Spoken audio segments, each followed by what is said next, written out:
In front of me is LENOVO Tab Plus 11.5 and today I would like to show you how you can set up Face Unlock. Begin by launching Settings and scrolling down to access Biometrics and Passwords.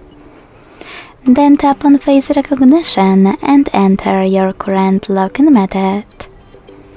Following that, scroll all the way down. Tap on Enable Raise to Wake if you wish to switch it on. And click on Done. Remember to keep your face in frame and follow all of the instructions from your screen.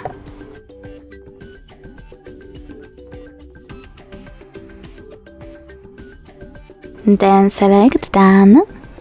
Decide if you wish to turn on or leave off Unlock with Mask feature,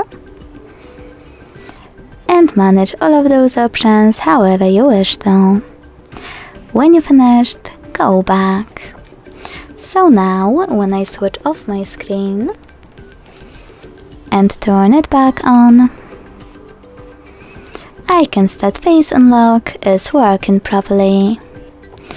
Thanks so much for watching. If you enjoyed this video, leave a like, comment and subscribe. Bye!